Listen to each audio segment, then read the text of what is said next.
నమస్కారం పరమహంస గారు. నమస్కారం అండి. సార్ ఇప్పటి వరకు జరిగిన అంబేద్కర్ వివరాలు చాలా చక్కగా వివరించారు. అలానే ప్రేక్షకులు కూడా చాలా మంచిగా ఆదరిస్తున్నారు సార్. ఆయన గురించి, ఆయన బాల్యం, విద్యాభ్యాసం, ఉన్నత విద్య, విదేశీ విద్య గురించి చాలా చక్కగా వివరించారు సార్. సో ప్రస్తుతానికి ఆయన బారిస్టర్ ఫినిష్ చేశారు. సో దాని తర్వాత అసలు ఏం జరిగింది సార్? ఇది అంబేద్కర్ జీవితం ఇంతకు ముందు చెప్పుకున్నట్టుగా ఆద్యంతం చాలా కుతూహలంగా ఉంటుంది, చాలా స్ఫూర్తిదాయకంగా ఉంటుంది, చాలా ప్రేరణ ఇస్తుందన్నమాట. వాళ్ళు వీళ్ళని కాకుండా మన భారతీయులందరూ కూడా ఆయన జీవిత చరిత్రను మొత్తం ఏదో ఒకటి రెండు ఘట్టాలు లేదో రాజ్యాంగ నిర్మాతగానో చూడకుండా ఆయన జీవితం తెలుసుకుని ఆయన ఎంత స్ఫూర్తి ఆయన నుంచి పొందాలో మనం పొందాలన్నమాట. ఈ సందర్భంగా అటువంటి మహనీయుడు ఒక మన భారతదేశంలో పుట్టినది మనకు చాలా గర్వపడాలి అందరం కూడా. అటువంటి వీరుడికి ధీరుడికి మన రాజ్యాంగ స్ఫూర్తిని మనందరికీ అందజేసి ఈరోజు ఇలా ఉన్నాం హాయిగా అంటే ఆ మహనీయుడు కూడా ఒకడనమాట. అటువంటి మహనీయుడైనటువంటి బాబాసాహెబ్ డాక్టర్ బిఆర్ అంబేద్కర్కి ముందుగా ఘనంగా నివాళి తెలుపుకుందాం, అది మన ధర్మం. ఇప్పటిదాకా మీరు చెప్పినటువంటి 4 ఎపిసోడ్లో చాలా వరకు మనకున్న సమయాన్ని బట్టి క్లుప్తంగానే వెళుతున్నాం. ఇంకా ఆయన పడ్డ అవమానాలు కానీ ఆయన సాధించిన విజయాలు కానీ ఇంకా ఎలాబరేట్ చేసి చెప్పుకోవాలంటే, కానీ ఎంతవరకు మనకు పరిమితులు ఉన్నాయో ఆ మేరకు చెప్తున్నాం. ఇక్కడ ఇప్పటిదాకా 4 ఎపిసోడ్ల కింద చెప్పుకున్నాం కాబట్టి 4వ ఎపిసోడ్లో చివరిలో బారిస్టర్ పూర్తయింది. ఎట్టకేలకు గ్రేసిన్లా అనే దాంట్లో బారిస్టర్ పూర్తయింది. ఆ పూర్తయిన తర్వాత ఆయన ఇంకోటి థీసిస్ చేద్దాం అనుకున్నాడు. ఫైనాన్స్ రంగంలో ఆర్థిక శాస్త్రంలో ఒక థీసిస్ చేద్దాం అనుకున్నాడు. కానీ ఆయనకు ఆర్థిక వనరులు లేవు. ఇంకా అప్పటికే చాలామంది సహాయం చేయడంతో, సహృదులు ఎంతోమంది సపోర్ట్ చేయడంతో అప్పటి వరకు అలాగా కింద మీద పడుతూ ఆయన అనుకున్నటువంటి బారిస్టర్ పూర్తి చేశాడు. సరే ఇండియాకి వెళ్ళిపోదామని చెప్పి నిర్ణయించుకున్నాడు. తనకు సహాయం చేసినటువంటి స్నేహితులందరితోనూ థ్యాంక్స్ చెప్పాలి, ఆయనకి కృతజ్ఞత చెప్పాలి అని ఉద్దేశం ఉంది. ఎందుకంటే అంబేద్కర్కి చాలా మర్యాదలు ఉన్నాయి. కృతజ్ఞతలు చెప్పాలి, ధన్యవాదాలు చెప్పాలి, మనం పొందాం, వాళ్ళకి తిరిగి ఏదో చేయాలి. ఇదంతా కూడా ఇంతకుముందు మనం మాట్లాడుకున్నప్పుడు బరోడా గైక్వాడ్కి కూడా రుణం తీర్చుకోవాలి, అలా మనం చెప్పుకున్నాం.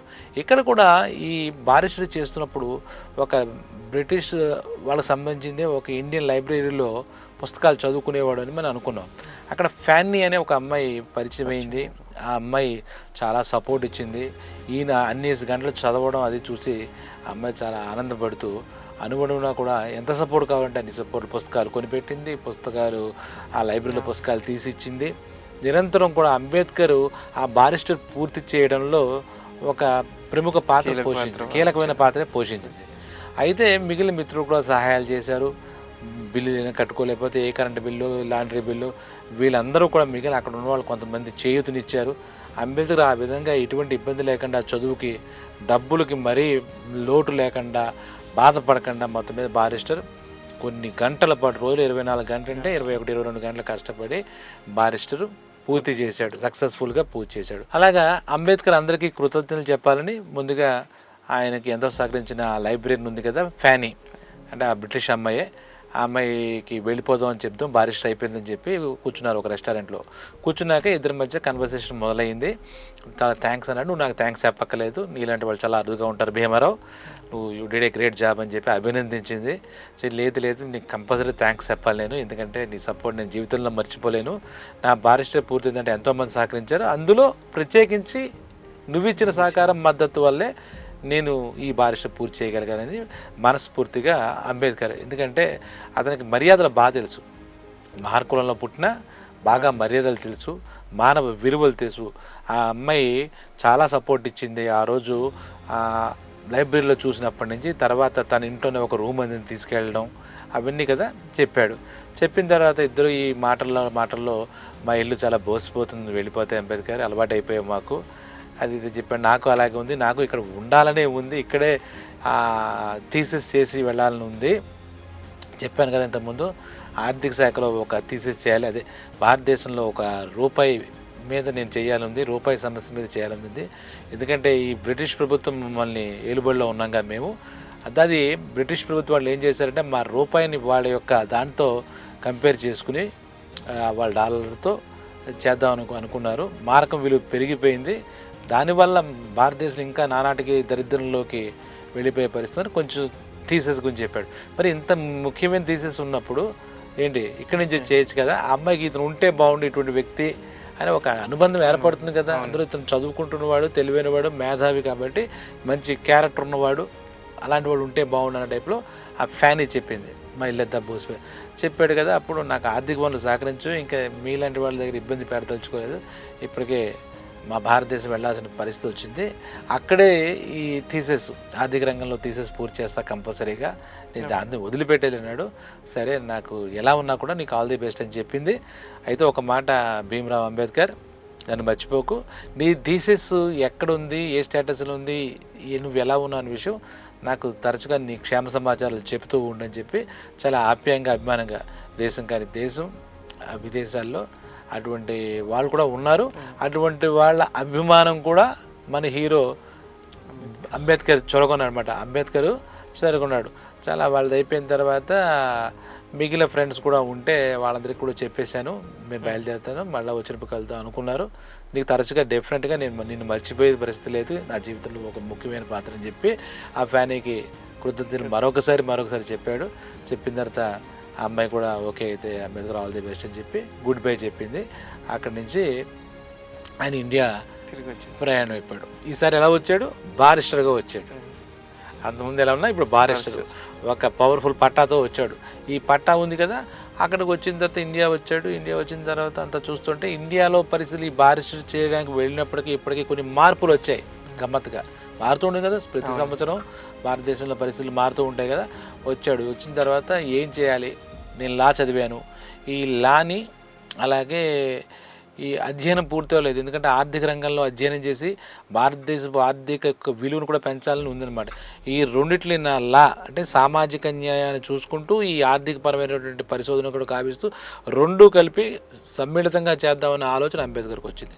సరే వార్తా పేపర్లన్నీ తెచ్చుకున్నాడు. ఆ రోజు చదువు ముఖ్యం కదా, ఇండియాలో ఉన్నటువంటి ఆ రోజు బ్రిటిష్ వాళ్ళంటే అన్నీ ఇంగ్లీష్ పేపర్లే ఉంటుంటాయి కదా ఆ టైంలో. ముఖ్యంగా బొంబాయిలో ఆ పేపర్లని చూసుకుంటే అక్కడ పరిస్థితుల మీద ఒక అవగాహన తెచ్చుకోవాలిగా. మనం ఇప్పుడు ఎక్కడికైనా వెళ్తే అక్కడ పరిస్థితులు ఏంటనేది మనం ఒక అవగాహన తెచ్చుకోవాలి. కాబట్టి ఆ వెళ్ళినప్పుడు ఏమైందంటే ఆ సామాజిక పరమైనటువంటి ఆర్థిక పరమైనటువంటి వ్యవహారాల్లో ఎక్కడా కూడా పెద్దగా మార్పు ఏం కనపడలేదు, ఎక్కడేసిన గొంగళ అక్కడే అన్నట్టుగానే ఉంది.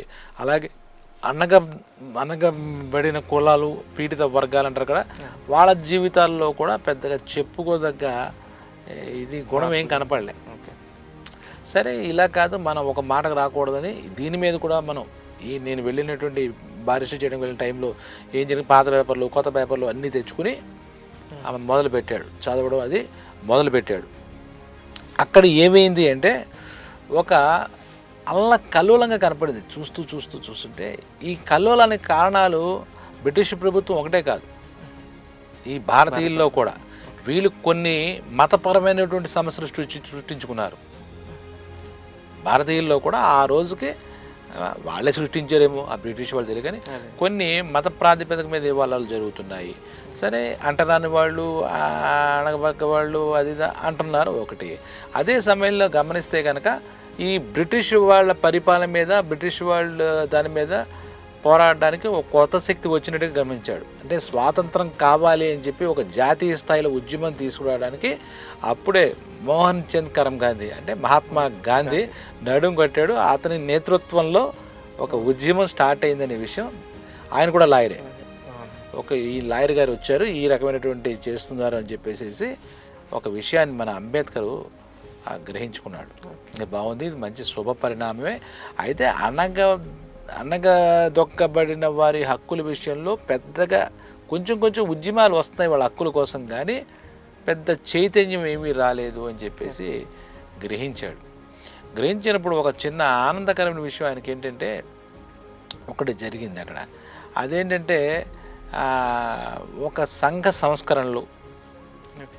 సంస్కరణలు చేయడానికి పూనుకున్న కొంతమంది సంఘ సంస్కర్తలు ఫీల్డ్లో దిగారు. ఈ కాలంలో జరిగిందంటే ఒక ఫీల్డ్లోకి వచ్చిన తర్వాత ఆ సంఘ సంస్కర్తలకు ఒక 2 విజయాలు సాధించారు ముంబై నగరంలో. ఈయన గమనించింది ఏంటంటే మామూలుగా అంటరాని వాళ్ళు అంటే ఈ మహర్ కులస్తులు ఎక్కడొక్కడ మంచి నీళ్ళు అవి తాకూడదు కదా, ఏం చేయకూడదు కదా. అది ఎందుకు తాగకూడదని ఒక సంఘ సంస్కర్త ఎస్కే బోలే ఆయన పేరు. ఆయన ఒప్పుకోక ఒక ఉద్యమం చేపట్టి ఆ ముంబై ప్రావిన్స్ అంటే ముంబై పరిధిలో మన మున్సిపాలిటీని ఎలా అంటామో ఆ ముంబై ప్రావిన్స్ అని ఆ ఏరియాలో ఎందుకు మిగతా కులాల వాళ్ళతో పాటుగా సమానంగా వీళ్ళు మంచినీళ్ళు తాగడానికి ఎందుకు అర్హులు కారు అని చెప్పేసి ఒక తీర్మానం పెట్టి అంటే ఒక బిల్లు ప్రవేశపెట్టి అక్కడ గవర్నమెంట్లో ఏంటి ఎస్కే బోలే మహాత్ముడు ఆయన, అందులో ఆయన సక్సెస్ అవుతాడు. ఇది ఒక మంచి పరిణామం అనమాట.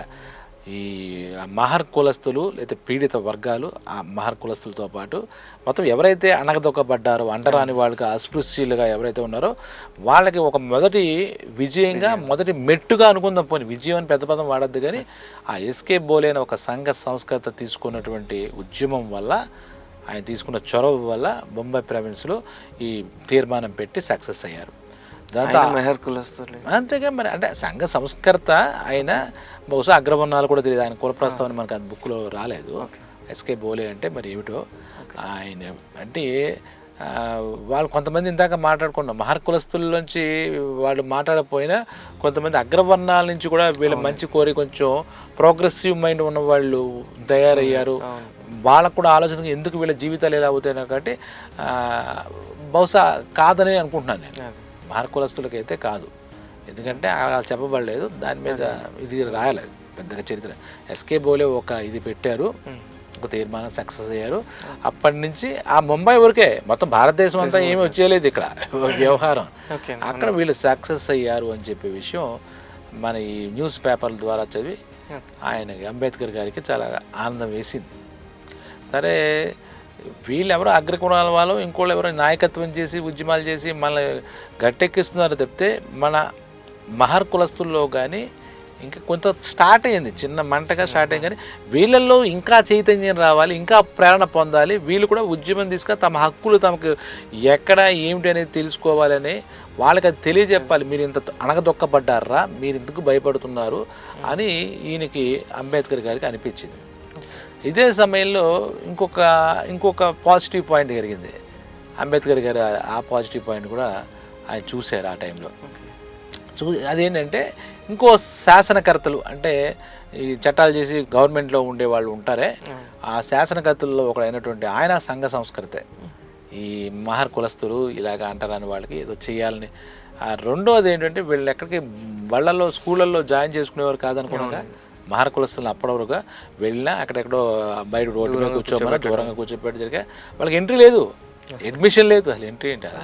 అలాంటి పరిస్థితుల్లో ఆయన డిడి గులాబ్ అని చెప్పేసి ఆయన కూడా ముంబైలో ఏం చేశారంటే ఆయన కూడా ఒక డెఫినెట్గా ఎందరో మహానుభావులు అందరికీ వందనాలు అంటగా ఇప్పుడు మొత్తం ఈ ఉద్యమానికి అంబేద్కర్ గారు ముందుకుండి ఆలోచనలు తీసుకెళ్ళినా దాంతోపాటు చిన్న చిన్న ఊళ్ళ దగ్గర నుంచి గ్రామాల దగ్గర నుంచి ఎంతోమంది ఎన్నో పోరాటాలు ఉద్యమాలు చేసే ఉంటారు అన్ని రకాలుగా. అలాగే ఈ దొక్కబడిన అంటరాని వారంగా మహర్ కులస్తులకి ఏదో చేయాలి, వాళ్ళు మంచి లైఫ్ లీడ్ చేయాలని వేరే వర్ణాల నుంచి కూడా కొంతమంది ముందుకు వచ్చి ఉండొచ్చు. ఇక్కడ ఈ డిటి గులాబ్ ఆయన ఏంటంటే ఈ మహర్ కులస్తులందరికీ కూడా ప్రతి బడిలో అంటే ప్రతి స్కూల్లో సులభంగా ఎంట్రీ రావాలి, వాళ్ళు కూడా ఖచ్చితంగా చదువుకు తీరాలి అని ఒక బిల్లు ప్రవేశపెట్టాడు. అక్కడ ఎస్కే బోలే ఆయన మంచినీళ్ళు అందరికీ సమానంగా దక్కాలి, అది కనీస అవసరం, దాహం అనేది ప్రతి ఒక్కడికి వేస్తుంది, మనిషిని పుట్టినాడు. కానీ ఆయన అంతటి ఇస్తే అది ముంబై ప్రైవేట్స్ వాళ్ళందరికీ హెల్ప్ అయ్యింది. అక్కడ మహర్ కులస్తులు ఎప్పుడైతే మంచినీళ్ళు కూడా మురికినీళ్ళు తాగేవారు, పాపం ఎంత జాలికర విషయం అది. ఇక్కడ ప్రతి ఒక్కడికి విద్య హక్కు, కనీస హక్కు, అది మంచినీళ్ళు తాగడం కనీస హక్కు, అది హ్యూమన్ రైట్ అని చెప్పి అక్కడ ఎస్కే బోలే అనే సంస్కర్త, ఇక్కడ ఒక శాసనకర్త అనుకోవచ్చు, సంఘ సంస్కృతి వల్ల ఈ స్కూళ్ళకి ప్రతి ఒక్కళ్ళకి ఎంట్రీ వచ్చింది, అడ్మిషన్ వచ్చింది. సరే దీనికి కొంచెం మంచి పరిణామాలు ఇంకొంచెం ముందుకు వెళ్ళగలిగితే దీన్ని మనం ఈ సమస్యని శాశ్వతంగా పరిష్కరించే దిశగా వెళ్ళొచ్చు. ఇప్పుడే అందుకుంటోంది ఈ ఉద్యమము. మా హక్కు వీళ్ళకి చెబుతాం, మహర్ కులస్తులకి మీరు కూడా మనుషులేరా, మీకు కూడా మానవ హక్కులు ఉంటాయి, మీ హక్కుల్లో గాలి పీల్చుకోవడం, నీళ్లు తాగడం, కనీసం కడుపుకి అన్నం తినడం, కనీసం చదువుకోవడం, ఇవన్నీ భగవత్ ప్రసాద హక్కులు. దాహం అనేది ఏంటి, రాజ్యాంగం హక్కు ఏం కాదు, అది మన కనీస అవసరం. అది అలాగ అనుకుంటూ అదే ఆలోచిస్తూ అప్పటి నుంచి ఈ బారిస్టర్ దాకా మనం చెప్పుకున్నటువంటి 24 గంటలు 22 గంటలు ఇప్పుడు 24 గంటలు ఇంకా మాట్లాడితే ఎగ్జాగరేషన్ చేశారనుకోకపోతే 24 గంటలు ఒకటే తపన తను అర్పితం చేసేసుకున్నాడు మరి దేశానికి, లేకపోతే ఈ మహర్ కులస్తులకి, ఈ ఉద్యమాలకి తనకు తను అంకితం చేసేసుకున్నాడు ఒక రకంగా చెప్పాలంటే. ఇంకా ఫుల్లీ ఎంగేజ్ అంటామే, ఇంకా వేరే యాభా లేదు, వేరే ధ్యాస లేదు, వేరే ఆలోచన లేదు. ఒకటే ఈ చైతన్యం ఎలా తీసుకురావాలి, సామాజిక న్యాయం ఎలా తీసుకురావాలి. అక్కడ కొంచెం ఆనందపడ్డాడు, కొంచెం సమానత్వం అనేది చిన్న కనపడింది కదా, సామాజిక సమానత్వం వస్తోంది కాబట్టి ముంబై ఫ్రెండ్స్లో ఎస్కే బోలే వల్ల ఇలా జరిగిందని తీసుకు కొంచెం ఆనందపడ్డాడు. ఇంకా తీసుకురావాలి, మొత్తం దేశం అంతటా తీసుకురావాలి. మహర్ కులస్తులు అంటే దళిత జాతి ప్రజలందరికీ కూడా ఒక మనుషుల్లా సమానంగా మనుషుల్లోకి రావాలి, సంఘంలోకి రావాలి. సంఘం వెలివేసిన జీవుల్లో ఎక్కడో ఉండడం ఏంటి వీళ్ళు, సంఘం వెళ్ళగొట్టబడ్డవేంటి, సంఘం చేత వీళ్ళు వెళ్ళగొట్టబడ్డవేంటి, వాళ్ళ జీవితంలో ఎదుగుదల ఉండకూడదా, వాళ్ళ జీవితంలో అభివృద్ధి ఉండకూడదా, వాళ్ళ జీవితంలో అవమానం తప్పితే ఆనందం ఉండకూడదా, వాళ్ళు ఎవరో అభిమానించరా, ఇన్ని సమస్యలు. ఈ చిన్న సంఘటనలు చిన్న ఊపిరి పోసే అంతే ఆయన ఉద్యమానికి. ఇలాంటి చూసి కొంచెం ఆనందం పేదాల మీద తప్పితే లేదు. సరే ప్రాక్టీస్ పెడదాం, లా చేసేసాడు కదా, క్వాలిఫైడ్ కదా అని చెప్పి ఒక లా ఆఫీస్, ఒక లా సంస్థని ఆయన పెట్టాడు. పెట్టిన కారణాలు ఏదైనా జనాల్లో ఇది లేదన్నా అది లేదన్నా మొత్తం మీద ఆయన ప్రాక్టీస్ పెద్ద సూపర్గా ఏం సాగట్లే, సూపర్గా ఏం. కానీ ఈయన చెప్పాను కదా, మొట్టమొదటి ఈయన 2 విషయాల మీద దృష్టి పెట్టాడు. ఒకటి సామాజిక సమానత్వం, ఈ అణగారిన పీడిత ప్రజల పక్షాన అన్ని హక్కులు కల్పించడంతో పాటు భారతదేశంలో ఆర్థిక సంస్కరణలు, ఇది ఒక ముఖ్యం. ఇవి రెండు పాయింట్స్. ఒకటి న్యాయం, సమన్యాయం అందాలనేది ఒకటైతే, దేశాభివృద్ధి ఈ ఫైనాన్షియల్ రంగంలో ట్యాక్స్ సిస్టమ్ అని అక్కడ మాట్లాడుకున్నాం. రూపాయి యొక్క వాల్యూస్ ఏంటి, మిగిలిన వాళ్ళు బ్రిటిష్ వాళ్ళు ఏ రకంగా ఈ రూపాయి విలువ తగ్గించేసి భారతదేశం ఆర్థికంగా పతనం చేసేద్దామని చూస్తున్నారు. ఆర్థికంగా భారతదేశం ఎదగకపోతే ఎప్పటికీ కూడా ఇంక వేరే దేశంతో పోటీ పడలేదు. ఇక్కడ కూడా కనీసం ఏమీ ఉండదు లైఫ్. ఇప్పుడు మనం జీడిపి అని మాట్లాడుతామే, ఆ రోజుల్లోనే ఆ రకమైనటువంటి ఆలోచన చేశాడు. తలసరి ఆదాయం ఇలా మాట్లాడుతున్నాం కదా, అప్పుడే స్వాతంత్రం రాలేదు. బ్రిటిష్ వాళ్ళు ఉండగానే అక్కడ ఆ థీసిస్ చెప్పినప్పుడు కూడా బ్రిటిష్ వాళ్ళు కొంతమంది ప్రొఫెసర్లు నువ్వు మాట్లాడక ఇటువంటి విషయాలు మా దేశం వచ్చాయని కూడా అనడం మనం విన్నాం గతం ఎపిసోడ్లో. ఈ విధంగా ఆలోచనలు చేస్తూ బ్యాలెన్స్ చేస్తున్నప్పుడు ఏంది ఒక రకంగా ఒక చోట నేను చదివింది ఏంటంటే, పరిశోధన చేసినప్పుడు అంబేద్కర్ గురించి ఒకసారి ఏమైందంటే లా ప్రాక్టీస్ గురించి చెప్తాను. లా ఈయనకి పేదవాళ్ళే దొరుకుతారుగా కస్టమర్స్, అదే క్లయింట్స్. దాంతో ఒక బియ్యం దొంగతనం చేసి ఒక వ్యక్తి కేసు వస్తుందన్నమాట. బియ్యం దొంగతనం చేశాడు కోర్టులో, చూడు ఎంత దౌర్భాగ్యం. వాడు ఒక పేద కులస్తుడు, మహాన్ కులస్తుడు. ఆ కేసు క్లయింట్కి వస్తే ఈయన జడ్జి గారి దగ్గరికి వెళ్ళి, అంటే జడ్జి కూడా బ్రిటిష్ సంబంధించినటువంటి జడ్జి ఉంటారుగా వాళ్ళంతా, ఆ టైంలో వాళ్ళు అపాయింట్మెంట్ చేయని వాళ్ళు ఉంటారుగా, వెళ్ళి వాళ్ళకి చెప్పాడు. ఏం చెప్పాడు, నా క్లయింటు దొంగతనం చేయడం ముమ్మాటికి తప్పే, నేను దాన్ని సమర్థించను ఎలా చెప్పి, కానీ మీరు క్షమించాలి మా వాడిని అన్నాడు. అదేమిటని ఇలా వింటున్నాడు వాడు కారుగా అర్థమైనట్టుగా. నా క్లయింట్ కుటుంబానికి పని దొరకక, ఎవరు పని ఇవ్వలేదు అంటున్నాను వాడను, గత కొన్ని రోజులుగా కుటుంబం పస్తులు ఉండింది. ఆ సమయంలో ఏమీ చేయలేని నిస్సహాయ స్థితిలో, దుస్థితిలో అతను దొంగతనం చేసి బియ్యం ఆ కుటుంబానికి ఒక ముద్ద అన్నం తిని బతకాలని అనుకున్నాడు.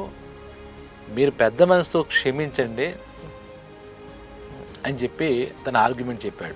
తప్పే, నేను తప్పనట్లే, దొంగతనం న్యాయశాస్త్ర ప్రకారం తప్పు. కానీ ఇక్కడ బతకడం కోసం, అవసరం కోసం, తన కుటుంబాన్ని పోషించుకోవడం కోసం మాత్రమే తప్పితే ఏదో కొల్లగట్టి కోటీసుడు అయిపోవాలని కాదు అని చెప్పేసి ఆయన తరపున ఆ మానవతా వాదం తరపున మీరు ఆలోచించండి అని చెప్పి చెప్పాడు. సరే వాడు ఆ కోర్టు అదితో సరే ఏమన్నాడు అని వాళ్ళందరూ అక్కడ లాయర్లు మిగిలినంటే ఇలా చెప్తున్నాడు. అంబేద్కర్ ఏం చెప్తున్నాడంటే ఈ రకంగా వాదిస్తున్నాడంటే, సరే మరి తప్పు అంటున్నాడు కదా, శిక్ష అర్హుడే అంటున్నాడు, కానీ దిక్కులేని పరిస్థితుల్లో బతకడం కోసం, కుటుంబాన్ని బతికించడం కోసం వాడు దొంగతనం చేసాడు బియ్యం అంటున్నాడు కాబట్టి వాళ్ళు ఓకే అన్నారు. అంటే ఆ రకంగా పేదల తరపున లాజికల్గా లాపరంగా ఉన్నమాట నిజాయితీగా ఒప్పుకుంటూ మాట్లాడుకుంటూ కొంతమంది క్లయింట్లకి ఇది ఒక మచ్చుకు అనమాట. ఇది ఆయన స్టార్టింగ్ చేసినటువంటి ఈ ప్రాక్టీస్లో ఈ రకమైనటువంటి కేసు చేశాడు. తర్వాత అనుకున్నాను అనమాట, ఈ లా విషయంలో కూడా భారతదేశంలో గ్రామీణ ప్రాంతాల్లోనూ పట్టణ ప్రాంతాల్లోనూ కూడా కోర్టులు రావాలి. ఆ కోర్టులో కూడా సముచిత న్యాయం ప్రతి ఒక్కడికి, ప్రతి పేదవాడికి అందాలి. ఈ న్యాయం కూడా అంటరాని వాళ్ళకి అందకుండా పోతే వాడి ఇంకా బతకలేడు. ఇప్పుడు అవమానపడుతున్నాడు. న్యాయం అందకపోతే వాడికి ఇంకా చావే గతి అవుతుంది అన్నట్టుగా ఆ న్యాయం అనే ఆ వెతుక్కోవడానికి కూడా, న్యాయం చదవడానికి కూడా కారణం అదేనమాట. న్యాయం విషయంలో కూడా అంటరాని వాళ్ళు అయిపోయారు వీళ్ళు.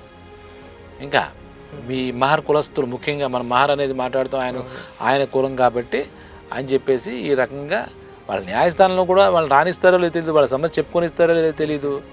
ఈ న్యాయం కూడా పెద్దవాళ్ళకే చుట్టం అయిపోయింది అనే మాట మీద ఈ న్యాయం చదివారు కాబట్టి ఇలా ఎంతో మందికి స్టార్టింగ్ స్టేజ్లో చేశాడు. మళ్ళీ ఆలోచిస్తే ఆయనకి ఏం తట్టిందంటే, న్యాయం అంటే కోర్టు లోపలే ఉంటుంది, కొంతమందికి ఇలాంటి ఏదో వచ్చినప్పుడు జరుగుతుంది. ఇలా కాకుండా జనంలోంచే మనకు ఉద్యమం చెయ్యాలి. ఈ అణగదొక్కబడిన కులాల వాళ్ళందరినీ ఉత్తేజపరచాలి, ఆలోచింపజేయాలి. ఎందుకంటే వాళ్ళకి ఆలోచన ఏముంటుంది, అప్పటిదాకా తొక్కేస్తే ఆలోచన ఏముంటుంది ఒకటి. రెండోది ఎలా బతకాలి, ఈ పెద్ద కులాల దగ్గర నుంచి దండన తప్పితే ఎక్కడా దయలేదని బాధపడుతున్నారు. అంతకుమించి ఎప్పుడు వస్తుంది తెలివైనా, ఏదైనా కావద్దని, ఇది హక్కు నాదని అనడానికి విద్య ఉండాలి. వీళ్ళెవరిని చదువుకు దూరం చేశారు మెయిన్. ఈ మహర్ కులస్తులందరినీ ఇంకేమిటి పిరికితనం, ఒక భయం, బానిసత్వం, విద్య లేకపోవడంతో అవిద్య, దాంతో వాళ్ళకు చైతన్యం ఎక్కడి నుంచి వస్తుంది. ఇప్పుడు మనం తెలియజెప్పాలి అని చెప్పేసి అక్కడే ఏం చెప్పాడు అంటే, బాగా ఆలోచించాడమ్మా, బుర్రపాడు చేసుకున్నాడు. ఇప్పుడు తలుచుకుంటుంటే అంబేద్కర్ గారు వీళ్ళకి ఏం చేయాలని ఆలోచించడంలోనే ఆయన చాలా నలిగిపోయాడు. ఒకటే అవమానం అనిపిస్తే ఆయన వ్యక్తిగతం కాటిగా, కానీ తన కమ్యూనిటీ, ఒక కమ్యూనిటీ మొత్తం దీన్ని ఎలా చేయాలి, దీన్ని ఎలా చేయాలని మీద బాగా నలిగిపోయాడు.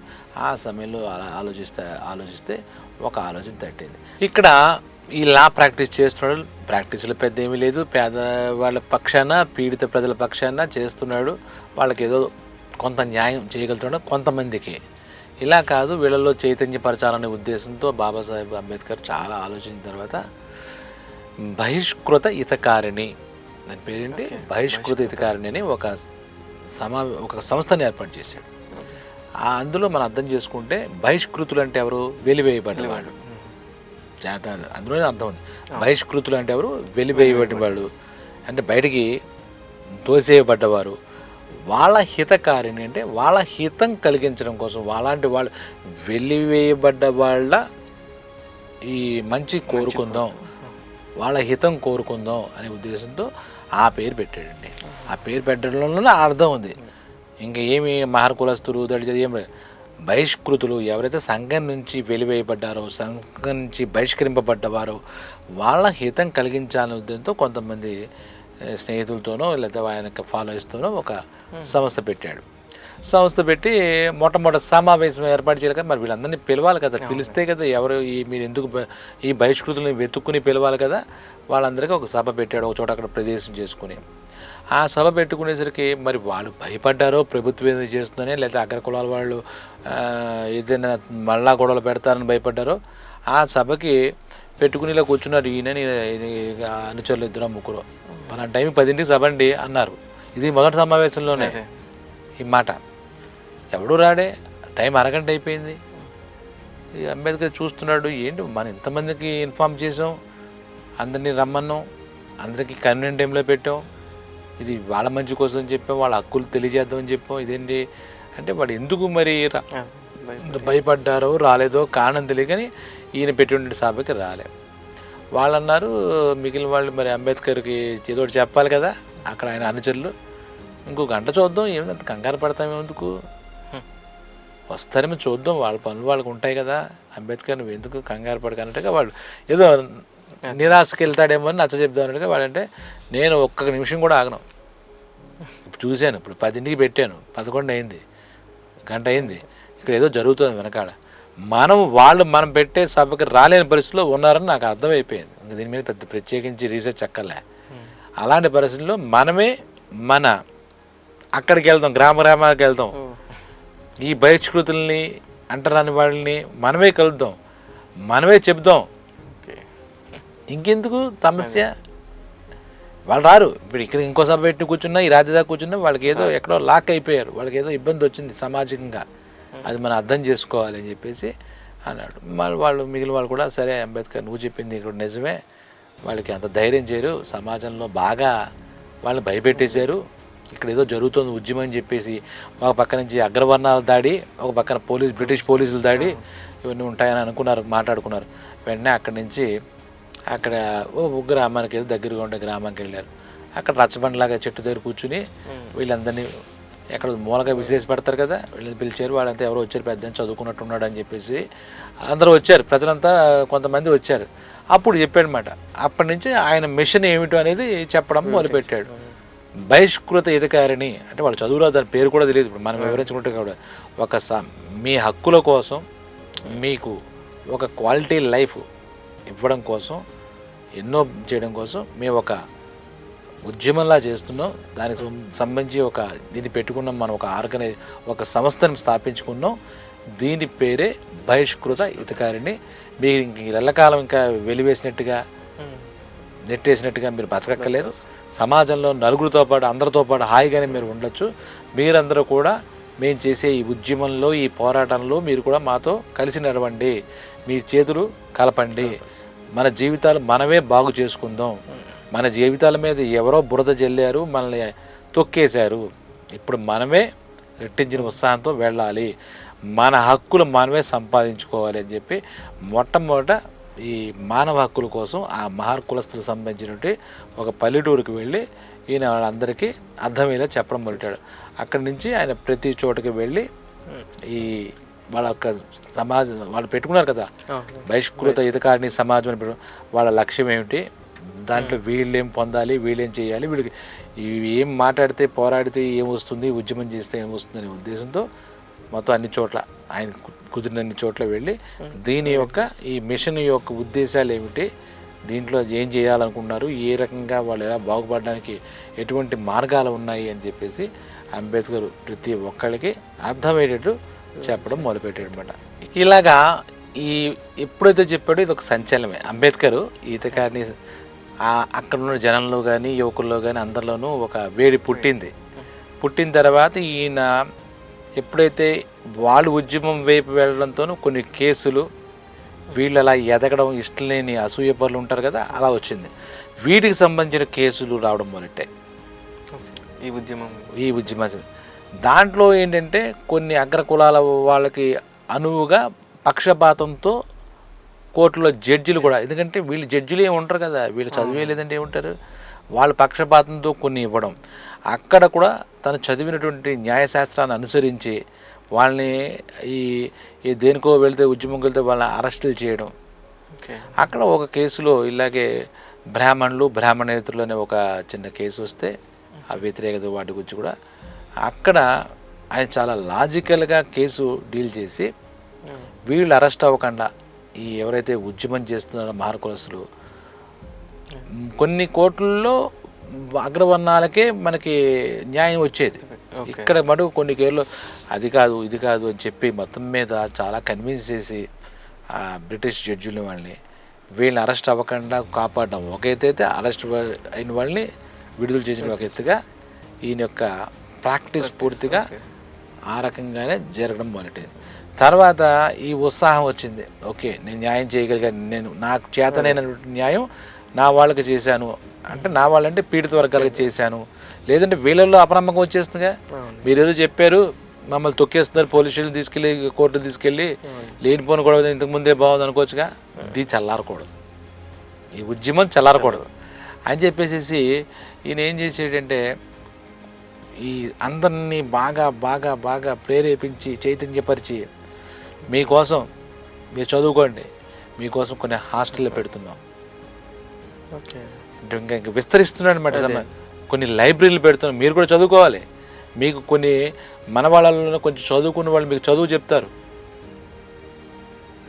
చెప్తారు, ఈ లైబ్రరీలో పుస్తకాలు చదవండి, పుస్తకం చదివితేనే మీకు విజ్ఞానం వస్తుంది, ప్రపంచ విజ్ఞానం వస్తుంది, మీకు జీవితం విలువ తెలుస్తుందని చెప్పి ఉద్బోధిస్తూ మరి మాకు ఎలా బతకాలి అన్నం ఎలా పెడతారు, పర్వాలేదు మనకి దైగల మహారాజులు అడిగి కొన్ని హాస్టల్స్ పెడతాం, మీరు ఆత్మాభిమానం ఇంకా వదిలేసుకోవాల్సిన అవసరం లేదు, స్వాభిమానంతో బతకండి, అందరితో సమానంగా మీరు బతకండి, మీ గౌరవాన్ని మీరు కాపాడుకోండి, మీరు సంపాదించండి అవసరమైతే అంటూ వీళ్ళందరినీ ఈ లైబ్రరీలు ఇవన్నిటిని కూడా పెట్టి హాస్టల్స్ పెట్టి ఏదో మాట పెట్టేసి వదిలేయకుండా సాయం కూడా చేస్తూ మద్దతు ఇస్తూ అన్ని చోట్ల ఈ సభ ఉద్దేశం ఇది బహిష్కృత ఇతగారిని దీనిలో మీరు ఈ రకమైన సాయం పొందండి, మీరు కూడా ఒకళ్ళు మీరు తయారు చేసుకోండి అని చెప్పి మొత్తం దాన్ని అలా అలా అలా వ్యాప్తి చేయడంలో సక్సెస్ అయిపోయాడు. వాళ్ళలో కూడా ఒక కాన్ఫిడెన్స్ తీసుకొచ్చేస్తున్నాడు అన్నమాట. కాన్ఫిడెన్స్ వస్తే ఏముంది, ఎవరిలో సరే వాడు సక్సెస్ అయిపోతాడు. కాన్ఫిడెన్స్ అనే పెట్టుబడి పెడితే సక్సెస్ అనే అది చూస్తాడు, ఫైనల్ రిజల్ట్ చూస్తాడు. అలాగా ఈ మహర్ కులస్తులు అందరిలో కూడా మాటలు చెప్పాడు. ఉద్యమం చేయడం ఏం చేయాలి మరి అంటే హాస్టల్స్ పెట్టాడు, లైబ్రరీలు పెట్టాడు, చదువుకోండి అని అందరినీ కలగలుపుగా మాకు చదువు రాదు అలా కాకుండా ఆ చదువుకోవడానికి సంబంధించినటువంటి ఏర్పాటు లైబ్రరీలోనే చేశాడు. చేసిన తర్వాత ఆలోచించి ఇవన్నీ చేయాలంటే మళ్ళీ డబ్బు కావాలి. డబ్బు కావాలంటే మనం ప్రాక్టీసు పెంచాలనుకున్నాడు. తర్వాత ఇప్పుడు దాకా ఇవన్నీ జరుగుతున్నాయి కదా, మన దేశం ప్రకారం ఆర్థిక రంగంలో ముందుంది చేయడానికి ఏం చేయాలి, వ్యాపార సంబంధించిన చట్టాలు అవన్నీ మనం గట్టిగా చేసుకోవాలి. ఇప్పటిదాకా బ్రిటిష్ వాళ్ళు ఏదో మాయ చేసి మంచి చేసి ఏదో చింతకాయలు చేసి ఇలాగా భారతీయ యొక్క ఆర్థిక స్థితి అధ్వానంగా అవ్వడానికి వీళ్ళు కారకులు అవుతారు. దీని మీద కూడా మన ఆర్థిక స్థితి మీద కూడా మనం కొన్ని యుద్ధాలు చేయాలి, ఉద్యమాలు చేయాలి. వీళ్ళది కొంచెం వీళ్ళ హక్కుల కోసం తెలుసుకుంటున్నారు, ఈ హక్కుల కోసం కదులుతున్నారు, కదలికి వచ్చింది అని అనుకున్నాను అన్నమాట. ఇంకా నాకు ఒకటే పని కాదు, there are so many goals అని చెప్పేసి అంబేద్కర్ ఒక స్థిర నిశ్చయం చేసుకున్నాడు. మళ్ళీ అక్కడి నుంచి ఇక్కడికి వీళ్ళందరికీ మాట్లాడితే మీ ఆత్మాభిమానం ఏంటి, మీకు సమన్యాయం వద్దా, హాయిగా అందరితో సమానంగా బతకద్దా, సామాజిక ప్రగతి మీకు వద్దా అనే టైప్లో వాళ్ళందరిలో ఇంకా రగిల్చేసేటమాట ఒక జ్వాల. అంబేద్కర్ చేసింది ఏంటంటే ఏదో ఒకరికి హెల్ప్ చేసి కూడా మొత్తం జనంలోంచే తీసుకొచ్చేసాడు వేడి.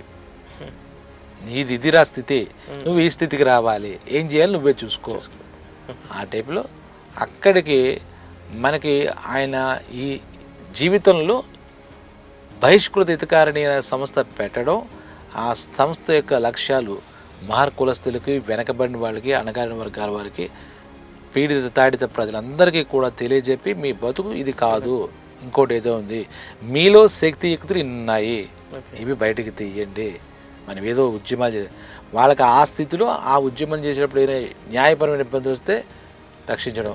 ఆ కొన్నాళ్ళు పక్షపాతంగా జడ్జిలించినప్పుడే తర్వాత ఈయన యొక్క న్యాయశాస్త్రం ఈయన యొక్క దీనివల్ల వాళ్ళందరినీ కూడా న్యాయపరమైనటువంటి రక్షణ ఈయన కల్పించాడు. మీకేం పర్వాలేదు, కోర్టుకు తీసుకెళ్ళారు, నేను చూసుకుంటా, పోలీసు నేను చేసుకుంటా, మీకు నేను అడ్డు. ఇంకా అంత భరోసా ఇస్తే ఉంది ఎవరికైనా ముందు ఇవ్వాల్సింది కొంచెం ధైర్యం, అంతే ధైర్యం ఇస్తే వాడే ఇంకా పైకి వెళ్ళిపోతాడు. అటువంటి శక్తిని అంబేద్కర్ ఆ రోజుల్లో ఈ సంస్థ పెట్టి జనం అందరికీ అంటరాని వాళ్ళుగా చాలా బాధలు వ్యతలు కన్నీళ్ళు కడగండ్లు అనిపిస్తున్న వాళ్ళందరికీ కూడా వాళ్ళ జీవితాల్లో మార్పు రావాలి. న్యాయశాస్త్రం చెప్పాము ఏదో కోర్టులో కేసు డబ్బు సంపాదించుకో అనుకోలేదు. ఆయన చిన్నప్పుడు ఏదైతే ఆయన అనుభవించాడో అవమానపడ్డాడో దాన్ని అందరూ నాతో పాటు అవమానపడుతున్నారు కదా ఇన్ని లక్షల మంది, వీళ్ళందరికీ కూడా విముక్తి కావాలిగా. నాకేదో నేను లక్ష్యం ఏర్పడింది, భగవంతుడు ఏదో శక్తిని ఇచ్చాడు, వాళ్ళు ఎవరో సపోర్ట్ ఇచ్చారు, విదేశాలు వెళ్ళా, మరి వీళ్ళందరి పరిస్థితి ఏంటి, వీళ్ళందరికీ నేను చెయ్యాలి, నేను మార్గదర్శకుడు అవ్వాలి. స్వలాభం ఏం చూసుకోలే, స్వలాభం అందుకే ఈ హితకారిని బహిష్కృత హితకారిని పెట్టి సంస్థ ఆ విధంగా జనాల్లో చైతన్యం ప్రారంభమైందనమాట. ఇది ఫస్ట్ ఎపిసోడ్ అన్నమాట. ఏడుస్తూ కూర్చోకు ఎదుర్కో అని చెప్పాడు వాళ్ళ తండ్రి. అదే ఆయన ఇది ఏడుస్తూ కూర్చోకు ఎదుర్కో పోరాటం చేయి. దాని నుంచి ఇప్పుడు న్యాయశాస్త్రం అనేది బారిష పట్టా వచ్చింది కదా, అది ఆయన జీవితానికి మరో మలిపోయింది. కాబట్టి అక్కడి నుంచి హక్కుల కోసం పోరాడడం న్యాయశాస్త్రాన్ని ఉపయోగించి, అలాగే భారతదేశం ఆర్థిక శాస్త్రం కూడా ఇష్టం అనుకున్నాం కదా, ఆ రూపాయి మీద ఎన్ని పరిశోధనలు చేయాలి మళ్ళీ ఇక్కడ మొదలు పెట్టాలని చెప్పి ఇక్కడ మొదలుపెట్టాడు మన అంబేద్కర్ అనమాట. అంబేద్కర్లో ఇంకో గొప్పతనం ఏంటంటే ఆయన ఒక మోటివేటర్ అన్నమాట. లక్షలాది మందిని మోటివేట్ చేసే సత్తా ఉంది.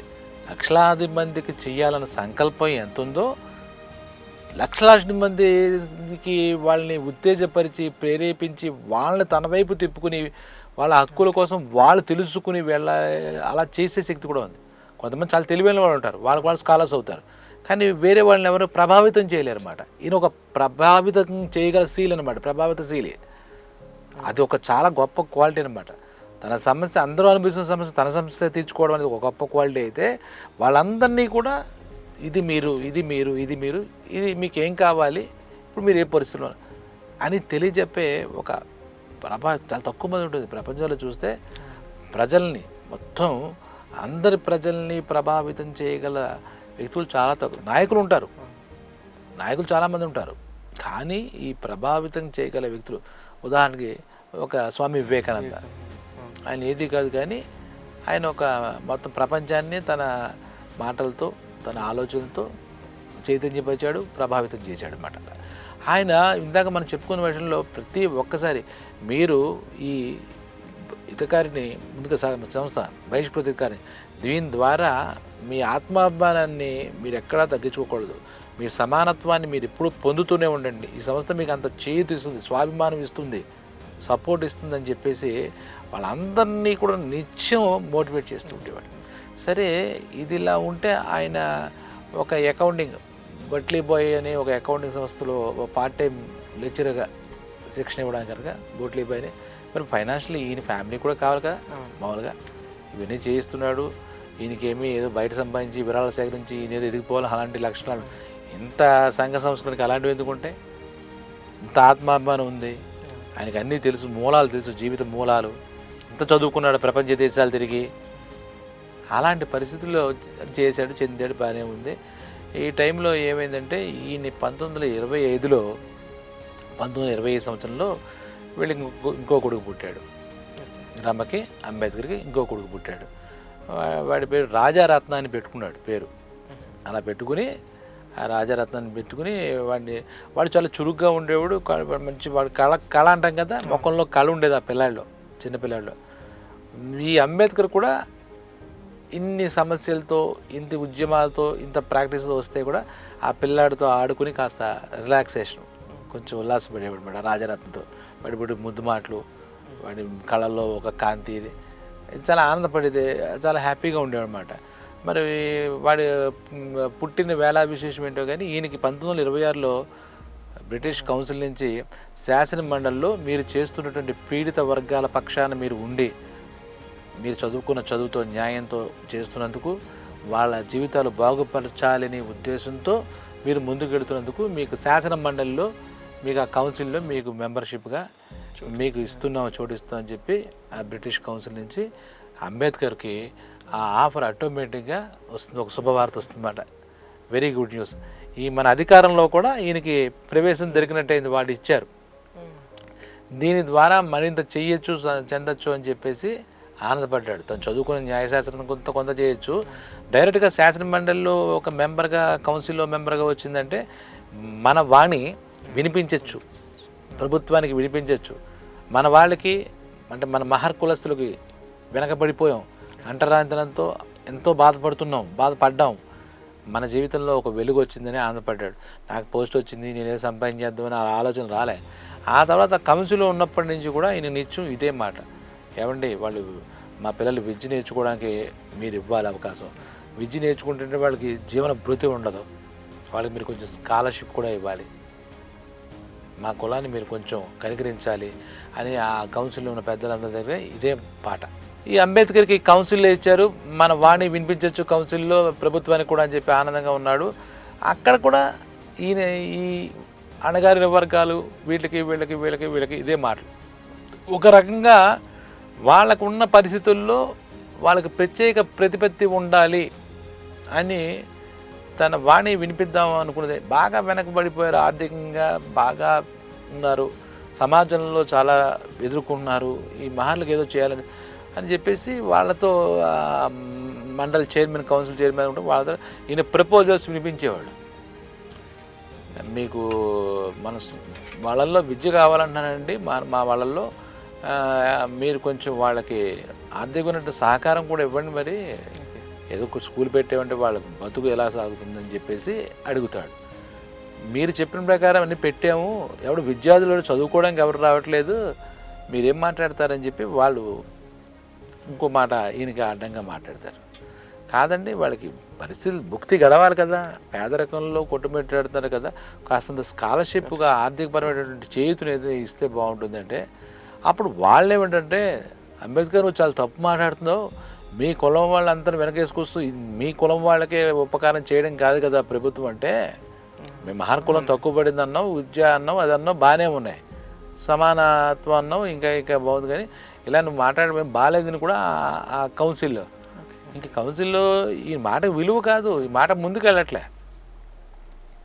అటువంటి సమయంలో నేను ఇంకో నిర్ణయం తీసుకోవాలి, నా కౌన్సిల్లో వచ్చింది, నేను నా కౌన్సిల్లో ప్రభుత్వానికి నాదైన ప్రపోజల్స్ని ఇవ్వచ్చు, కానీ కౌన్సిల్లో కూడా మహర్ కులశ్రేణి నేను వీకే బలహీనమే, నాకేమీ పెద్ద చేయూత ఏమి ఉండదు, ఇక్కడ నాకు సపోర్టర్స్ ఎవరు ఉండరు, ఇక్కడి నుంచి ఇక్కడ దాకా వచ్చాను కాబట్టి స్టెప్ బై స్టెప్ ఇక్కడి నుంచి నేను ఈ కౌన్సిల్లో కూడా నేను నా బలంగా నా ఆలోచనలు నా ప్రతిపాదనలు పంపించాలి, ఇక్కడ దాకా వచ్చాం కదా, మనం ఇక్కడి నుంచి ఎలా వెళ్ళాలో ఆలోచించితే వీళ్ళతో యుద్ధం చేసి నెగ్గలేను మాటలతో, ఎందుకంటే ఒక్కడనే కదా కౌన్సిల్ మొత్తంలో మహర్ కులసుడు నేనే, నాకు నేనే రాజు, నాకు నేనే మంత్రి, నాకు నేనే బటుడులా ఉంది ఆయన పరిస్థితి అనుకున్నాడు. సరే ఏదో చేద్దాం, ఈ ప్రతి చోట ఇలాంటి సంఘర్షణే, అంబేద్కర్ అంటే సంఘర్షణే, అంబేద్కర్ అంటే సంక్షోభం, ఎప్పుడు ఆయనకు అవే ఎదురవుతూ ఉంటాయి, సంక్షోభం అంటే గుర్తొచ్చింది. ఇప్పుడు ఆ సమయంలో అలా ఉన్న టైంలో ఆయనకు ఒక దుర్వార్త వచ్చింది, కౌన్సిల్లో మీకు ప్లేస్ ఇచ్చామది మంచి వార్త అయితే వెంటనే ఇదే చెప్తున్నాను మేము, ఎలాగంటే బ్లాక్ అండ్ వైట్ సినిమా లాగా కాంట్రాక్ట్ అలాగా ఇచ్చింది ఏంటంటే, ఒకరోజు ఇలాగే ఉంటే కౌన్సిల్లో పరిగెట్టుకుంటూ వీళ్ళ ఇంటి దగ్గర నుంచి ఒకడు వచ్చాడు, వీళ్ళ అన్నయ్య ఎవరు వచ్చాడు, ఏంటి ఏమైందంటే అంబేద్కర్ రాజారత్నం చనిపోయాడు, ఏంటి పొద్దున్న ఇంటి దగ్గర ఆడుకున్నాను వాడితో మాట్లాడి వచ్చాను, కానీ ఆశ్చర్యపోయాడు, నిర్గాంతపోయాడు. మరి కుటుంబంలో అంటే పొద్దున్న బాగానే ఆడుకున్నాను నువ్వు అన్నది కరెక్టే, మధ్యలో దగ్గు వచ్చింది, ఆ దగ్గు వాడికి తగ్గలేదు, ఈ లోపల చేయి జారిపోయాడు అని వాళ్ళు చెప్పారు. రాజారత్న చాలా చురుగ్గా ఉన్నాడు అనుకున్నాడు, వీడికి ఉల్లాసపరుస్తున్నాడు అనుకున్నాడు, వీడు గొప్పవాడు అవుతాడని అనుకున్నాడు అంబేద్కర్. ఆ పసిప్రాయంలోనే ఆ దగ్గు ఏదో వచ్చి కోరింద దగ్గు ఏదో అప్పటికప్పుడు వైద్యం కూడా చేయించడానికి అవకాశం లేకుండా అంబేద్కర్ కొడుకైన రాజారత్న చెప్పాడు. భార్య దగ్గరికి వచ్చాడు, చాలా బాధపడ్డాడు. రమా ఏంటి మన పరిస్థితి, మనకి 5 కొడుకులు పుట్టారు, 4 చనిపోయారు, ఇదేమి జాతకం మంది, మన ఇద్దరికి నా దురదృష్టవంతులు ఎవరైనా ఉన్నారా, 5కి జన్మనిచ్చావు భగవంతుడు చూడు, ఒకటి మిగిల్చి 4 ఆఖరి వీడు రాజారత్న గడని పోతాడు అనుకున్నాను. బాగా నీరు గారిపోయాడు. మనకి ఏదైనా ఉద్యమాలు చేసినప్పుడు ఇంట్లో ఇటువంటి విషయాలు తెలిస్తే ఎవరైనా ఇదవుతారు కదా, ఆ రకంగా అంబేద్కర్ జీవితంలో ఇంకో దురదృష్ట సంఘటన ఏంటంటే ఆయన బాధపడింది ఈ రాజారత్నం చనిపోవడం. ఎందుకంటే మిగిలిన అంత పై ముగ్గురు ఉన్నప్పుడు ఈయన ఎక్కడో బ్రిటన్లో చదవడం ప్రత్యక్షంగా చూడలేదు, వాళ్ళతో ప్రత్యక్షంగా ఫస్ట్ కొడుకు యశ్వంత్తో వాడు యశ్వంత్ బతికాడు ఫస్ట్ పుట్టినవాడు, వాడితో మధ్యలో వచ్చినప్పుడు ఆడుకునేవాడు, మళ్ళీ వెళ్ళొస్తాను నాన్నని చెప్పలేదు. ఆ తర్వాత ఇద్దరు రమేష్ అనేవాడు, ఇంకో ఇద్దరు పేర్లు కూడా లేకుండానే చనిపోవడం. సరే వీడు ఇక్కడికి వచ్చాం 25లో వచ్చాం, వీడు బాగున్నాడు, వీడు చురుగ్గా ఉన్నాడు, ముద్దు మాటలు చేస్తున్నాడు అని ఆనందపడుతూ నిజంగా తండ్రి కొడుకుల అనుబంధం అనుభవిద్దాం అనుకున్న అంబేద్కర్కి మళ్ళా ఒక వీధి వింతరాతలాగా ఆ మృత్యు ఆ పిల్లాడిని కాస్త తీసుకెళ్ళిపోయింది. దాంతో చాలా చాలా నిరాశపడతాడు. ఆ దురదృష్టం ఏంటంటే నన్ను ఇలా వెంటాడుతుంది, ఇంకా నేను ఏం సాధించాలి ఏంటి ఇలాగ అని చెప్పేసి భార్య దగ్గర చాలా బాధపడతారు అన్నమాట. తర్వాత అలాగ ఆలోచించుకుని ఆ దుఃఖం నుంచి కొన్నాళ్ళకి మళ్ళీ కోరుకుంటారు. తర్వాత ఏం చేశాడనేది మళ్ళీ ఎపిసోడ్లో మనం చెప్పుకుందాం. అంబేద్కర్ అలా చేస్తూనే ఉన్నాడు, ఏం చేశాడు, ఎలా చేశాడు, బాధలు, చిన్నప్పుడు అవమానాలు, ఇప్పుడేమో ఇది ఎవరు దీనికి బాధ్యత వహిస్తాడు, భగవంతుడి నిర్ణయం మృత్యు అనేది. ఆ చిన్న కొడుకు పసిప్రాయంలో వాడు చనిపోయాడు, అందులో 5గురిలో 4 చనిపోయారు పాపం. ఆ రకంగా అంబేద్కర్ జీవితంలో ఈ విషాద సంఘటనలు ఆయన కుటుంబంలో నుంచి ఆయన పొందిన ఆనందం ఏమి పెద్దగా లేదని చెప్పాలి ఈ విషయంలో. అయినప్పటికీ ఆయన లక్ష్యం వెళ్ళలేదు, ఆయన మిషన్ వదలలేదు, మొత్తం అనగానే ప్రజలను ఒక దారికి తీసుకొచ్చేందుకు నిద్రపోకూడదు అనుకున్నాడు, అలాగే చేశాడు. నిజంగా అటువంటి అంబేద్కర్ జీవిత చరిత్రలో ప్రతి ఘట్టం ప్రతి మలుపు కూడా ఆదర్శదాయకం, మనందరికీ కూడా మనందరికీ కూడా అంబేద్కర్ ఎవరో ఒకరికే కాదు, ఆయన జీవితం చూస్తే కష్టాలు ఎదుర్కొన్నాడు, ప్రజల కోసం ఎన్నుకున్నాడు, ప్రజల కోసం ఎదుర్కొన్నాడు. కుటుంబ సమస్యలు అంటే ఎవరి కుటుంబ సమస్యలు వాళ్ళే పక్కన పెడదాం. ఈ ప్రజల కోసం ఆయన జీవితాన్ని త్యాగం చేయడం, అంకితం చేయడం, మొత్తం ఆయన అనుకున్నటువంటి లక్ష్యం చివరి దాకా చేశాడు. ఈ ప్రయాణం అంతా మనం ఈ విధంగా సాధ్యమంత అందంగా క్లుప్తంగా మనం చెప్పుకుందాం. ఎందుకంటే కావాలి, ఇప్పుడు జనరేషన్కి ముఖ్యంగా తెలియాలి, నాట్ ఓన్లీ మహర్ కులస్తులకి, మొత్తం అందరికీ కూడా తెలియాలి. ఎందుకంటే ఆయన దగ్గర నుంచి ఎంతో నేర్చుకోవచ్చు, మనం ఎంతో స్ఫూర్తిని పొందొచ్చు. అంబేద్కరు ఎలా ఎదిగాడు, అంబేద్కర్ ఎలా శక్తిగా మారాడో, ఒక వ్యక్తి ఒక శక్తిగా ఎలా మారాడో, ఒక వ్యవస్థగా ఎలా మారాడో అనడానికి ప్రత్యక్ష ఉదాహరణే అంబేద్కర్. కాబట్టి మళ్ళా నెక్స్ట్ ఎపిసోడ్తో మళ్ళీ కలుద్దాం. సెలవు.